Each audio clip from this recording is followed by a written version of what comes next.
Hari ini 6 Juni 2024 Euro USD. Saya akan bahas cukup signifikan dulu. Kenapa? Karena nanti ya teman-teman bisa perhatikan mulai jam 19.15 ya. Ini keluar ECB interest rate decision 425. Ya, 425 dari 4,5. Artinya apa? Suku bunga European Central Bank sudah diturunkan berdasarkan forecasting.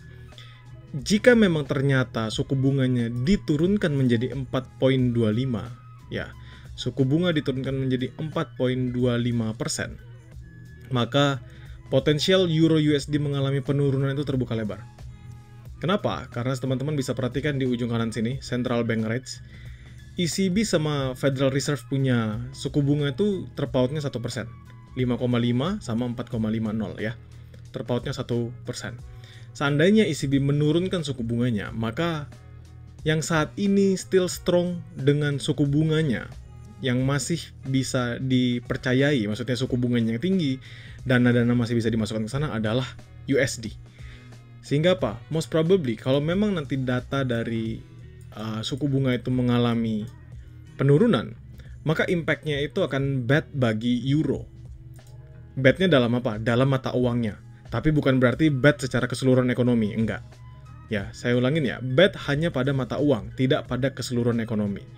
Kenapa? Ya karena semakin rendah suku bunganya, maka uang-uang itu akan inflow ke yang suku bunganya lebih tinggi. Mereka akan mencari suku bunganya lebih tinggi. Atau yang punya imbal hasil jauh lebih tinggi. Jadi bisa aja ECB-nya turun, ya. Dananya nggak ngalir ke US, tapi dananya ngalir ke pasar saham di Eropa, itu bisa. Jadi sudah mulai keluar dana-dananya ke aset-aset berisiko lainnya, itu bisa. Ya. Tapi di sini yang teman-teman perlu pahami adalah kita fokusnya dalam currency. Jadi Euro USD, if memang nanti datanya atau rilis suku bunganya adalah penurunan, ya, rilis suku bunganya adalah penurunan dari ECB interest rate decision, maka itu adalah tanda bad for euro. Sekarang kita balik ke Euro USD-nya sekarang. Oke, saya tunjukin ini daily ya teman-teman. Ini daily. Ya, teman-teman bisa ngelihat daily still consolidating. Jadi di sini drop, uptrend, consolidating. Ya, drop, uptrend, consolidating. Saya akan hapus. Saya akan gambarkan consolidatingnya lebar sekali. Ya, ini consolidatingnya lebar. Jadi teman-teman bisa perhatikan this one area konsolidasinya cukup lebar dengan highest-nya 1.126. Ya, 1.126. Dengan loss-nya di 1.043. Ya, 1.043 atas dan bawah. Dan conditional sekarang kalau misalnya kita ngeliat di H4. Ya, di H4 ini dia downtrend. Ya, dari sini downtrend. Ini ada upaya untuk nge-break dan memang dia sudah breakout. Jadi kita sekarang tunggu momentumnya lagi. Ini H4. Sekarang kalau misalnya kita ngomongin di H1. Ya, teman-teman ngeliat dia sudah break downtrend line-nya.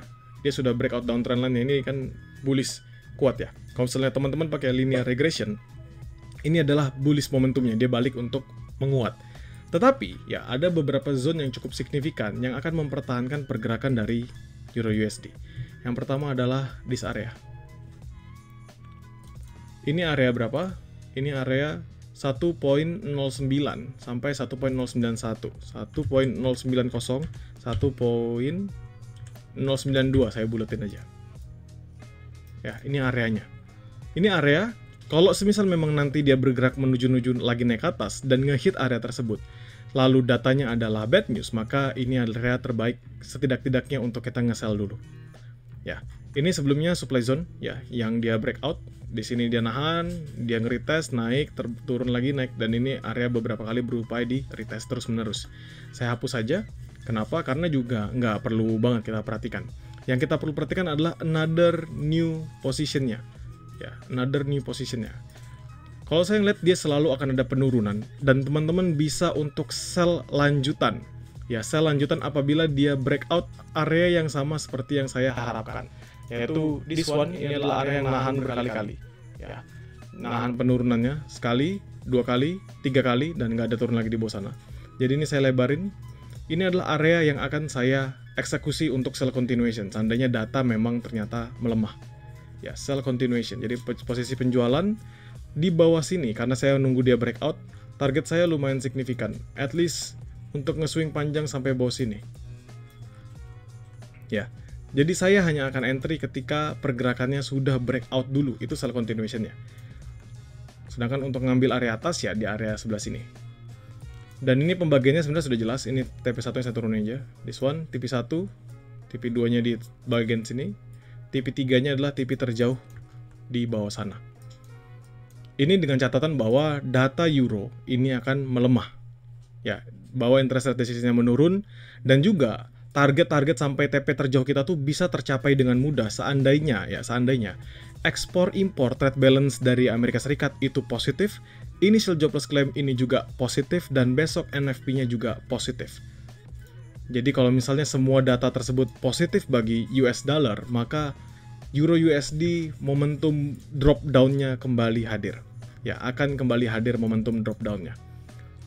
Ya, jadi kalau teman-teman lihat di sini, ini equal high, di sini dia ada membentuk higher high, lalu dia drop lagi.